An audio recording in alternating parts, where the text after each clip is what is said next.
Humma dunya zulmah fil qalbi wa haqqul akhirati nurun fil qalbi.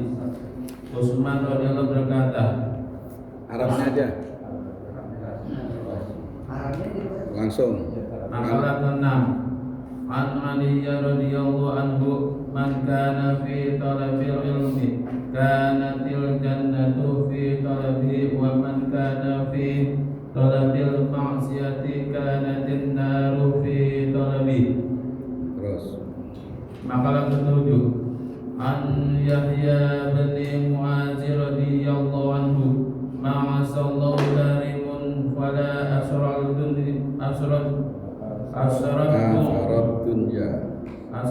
dunya ala akhirati hakim. Makalah ke-8 Anil Abbas radhiyallahu anhu man kana rasul mali taqwa kallatil as'al sunu'an wasbiri lihi dinihi wa man kana rasul mali dunya kallatil al sunu'an wasfi khusrani dinain. Udah, terima kasih.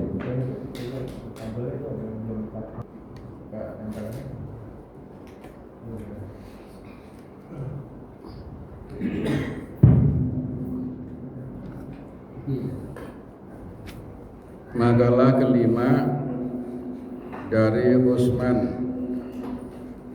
Utsman radhiyallahu anhu berkata, kesedihan dalam urusan dunia menggelapkan hati dan kesedihan dalam urusan akhirat menerangkan hati.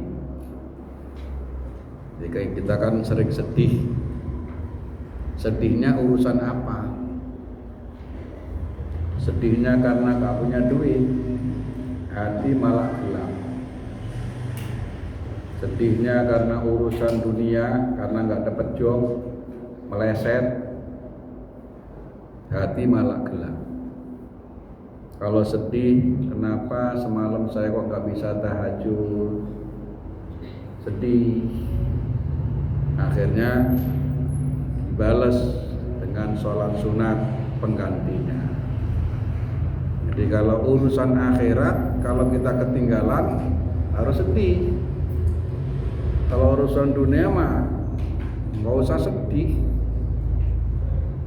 karena kalau urusan dunia itu sifatnya sementara, yang pasti membahagiakan kita itu urusan akhirat. Makanya kalau urusan akhirat kok ketinggalan, harus sedih. Giliran zikir nggak bisa ikut, sedih. Giliran ngaji nggak bisa ikut, sedih. Itu. Nah, ketika dia ada kesedihan urusan akhirat, berarti hati justru menjadi terang. Karena begitu dia nyesel nggak dapet, terus pengennya dapet. Bener-bener nyesel. Nggak dapat itu benar-benar nyesel, benar-benar sedih. Nah, ini kan kita kebalik. Kalau urusan dunia nggak bisa dapat, pusing tutup keliling. Kalau giliran urusan kebaikan, urusan akhirat, nggak ngaji, biasa-biasa wae, malah girang. Kebalik. Makalah ke-6 An Aliyin radhiyallahu anhu, dari Ali radhiyallahu an. Kalau Ali itu gelarnya boleh radhiyallahu an, boleh karamallahu wajhah. Gitu. Kalau radhiyallahu an itu semua sahabat. Gelarnya radhiyallahu an. Semua sahabat itu sudah mendapat ridho Allah. Radhiyallahu itu Allah sudah meridhoi. Gitu. Kenapa para sahabat itu dapat gelar radhiyallahu an? Karena membela agama total, menjalankan agama total. Gitu. Semua kemampuannya itu dikerahkan untuk membela agama, pikirannya, waktunya, hartanya. Ya pantas dapat gelar radhiyallahu anhu. Kalau kita mah kebanyakan ngurusin diri sendiri, urusan agama kagak open. Apa gelarnya? SAG, Sarjana Awah Gelap.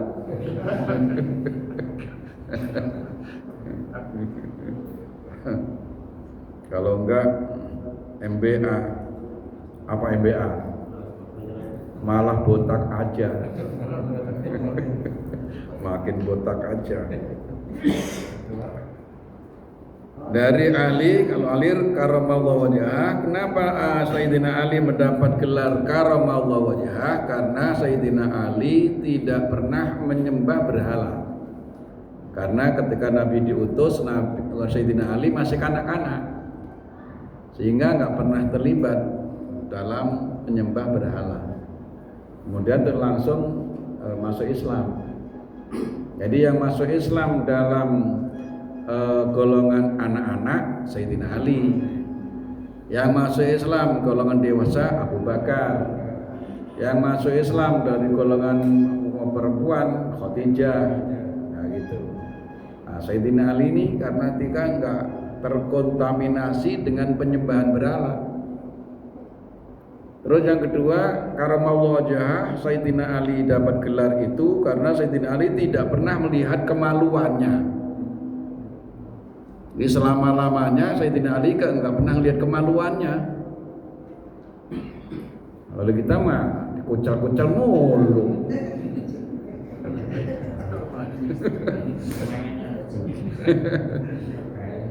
Melihat aja enggak. Jadi kalau lalu kencing ya kencing aja, nggak dilihat kemaluannya.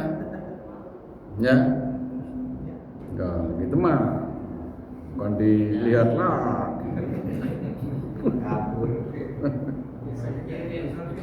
Ya, gitu. Artinya Allah memuliakan wajahnya. Karamallahu wajah itu Allah memuliakan wajahnya Sayyidina Ali. Karena nggak pernah melihat kemaluannya. Kemaluan sendiri aja nggak pernah, apalagi kemaluan orang lain. Termasuk kemaluan istri. Walaupun itu sah, karena udah suami istri, nggak pernah lihat. Gitu. Kita malah bingung. An Aliyin radhiyallahu anhu, man kana fi talabil ilmi kanatil jannatu fi talabihi. Kata Sayyidina Ali, barang siapa sedang mencari ilmu, maka sebenarnya ia datang mencari surga. Ya, sedang mencari surga. Jadi orang yang datang mencari ilmu itu hakikatnya sedang mencari surga. Gitu. Kebalikannya, dan barang siapa mencari kemaksiatan, maka sebenarnya dia sedang mencari neraka. Na'udzubillah min dzalik. Bersyukur kalau kita itu diberikan kesempatan, kemauan untuk datang ke majelis taklim. Berarti kita itu udah jelas-jelas calon ahli surga. Itu. Karena apa? Karena dia datang ke tempat ilmu, hakikatnya sedang mencari surga. Karena dengan ilmu itu ibadah jadi benar. Ibadah jadi benar diterima Allah, balasannya surga. Kalau nggak ngaji mah bagaimana? Orang hidup nggak pernah ngaji.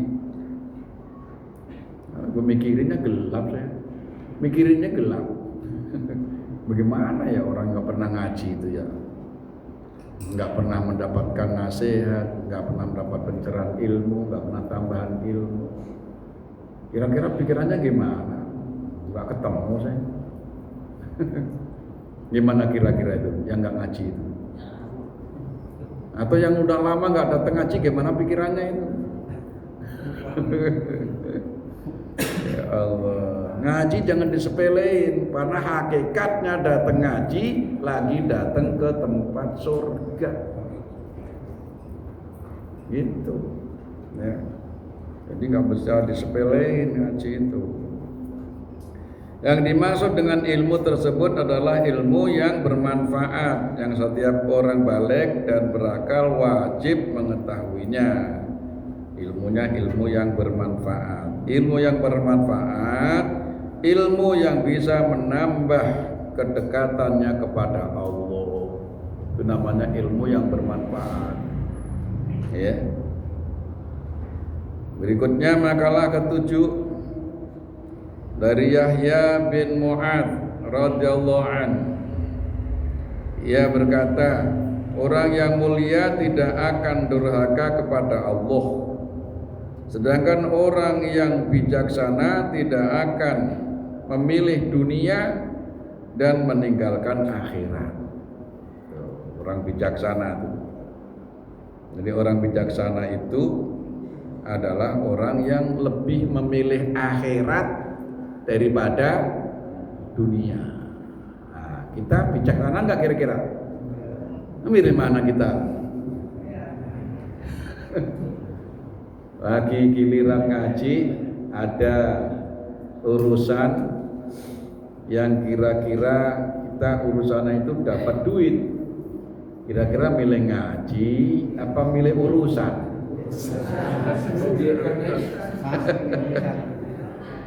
Berarti nggak bijaksana. Berarti nggak masuk kelompok bijaksana. Ya. Jangankan ada urusan yang mendatangkan duit, orang nggak ada urusan aja juga males ngaji. Boro-boro ada urusan, kalah pisan ngaji.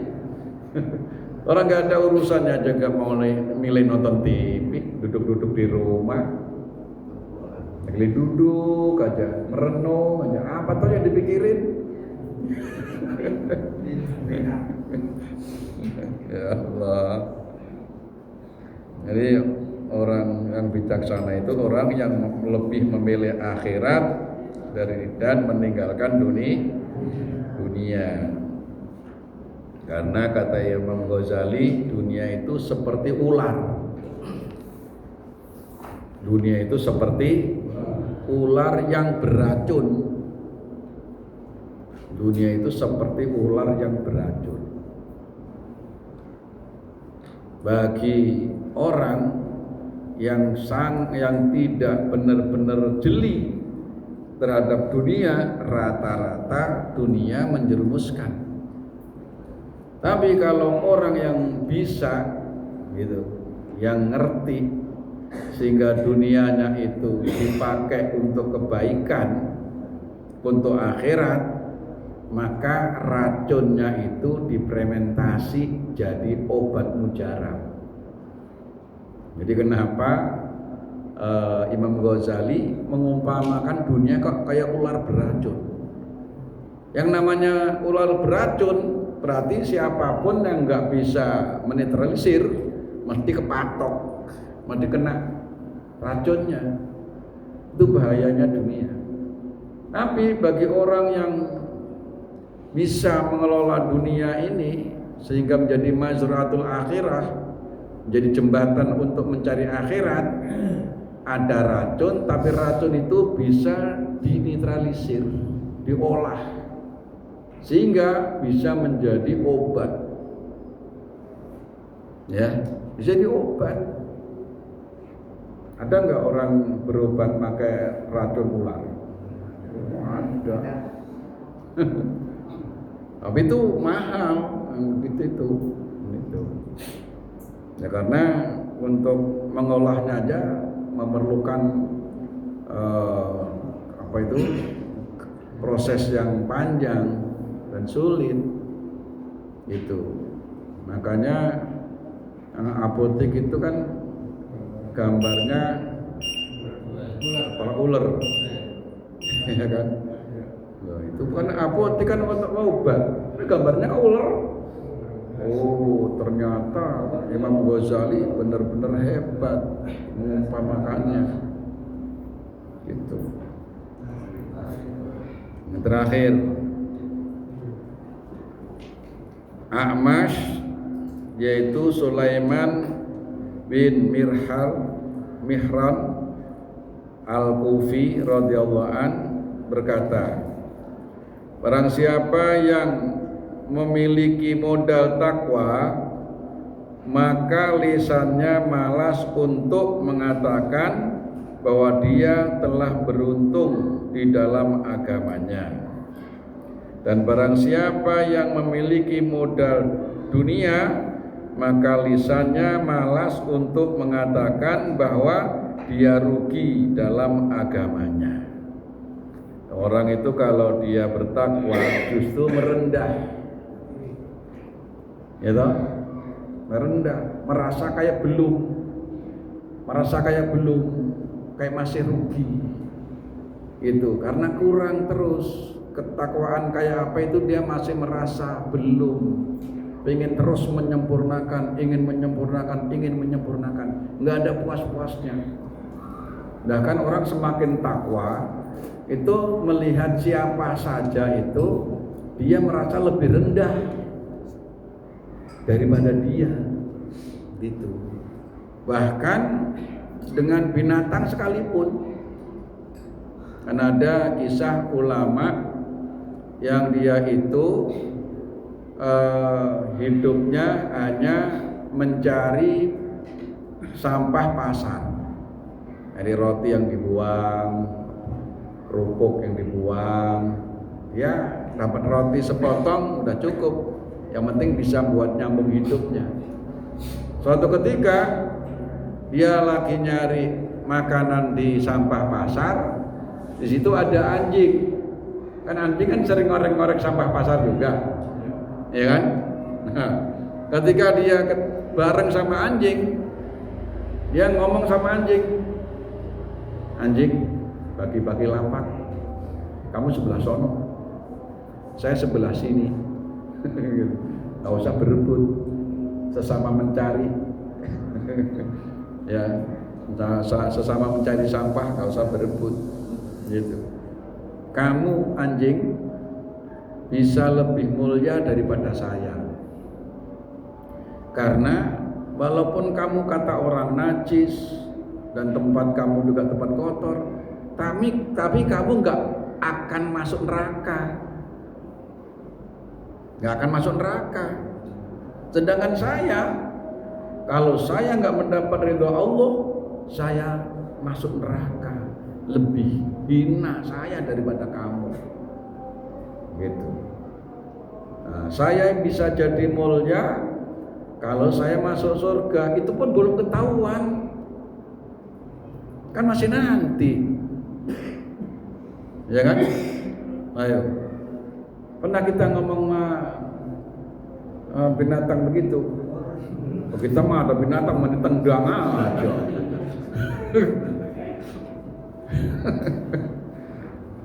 Apa aja ditendang, ketok aja. Jadi orang yang bertakwa tidak akan mengatakan itu. Nah, orang yang modalnya dunia, ngomong seolah-olah saya dong. Karena dunia mesti membuat dia sombong. Jadi orang itu mendingan tambah takwanya daripada tambah hartanya. Karena tambah hartanya potensi menjadi tambah sombong.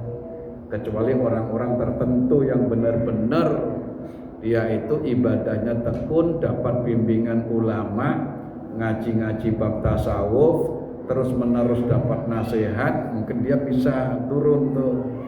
Tapi kalau enggak mah rata-rata, yang namanya semakin banyak harta, rata-rata banyak nambah kesombongan. Gitu ya. Ini makalah-makalah dari para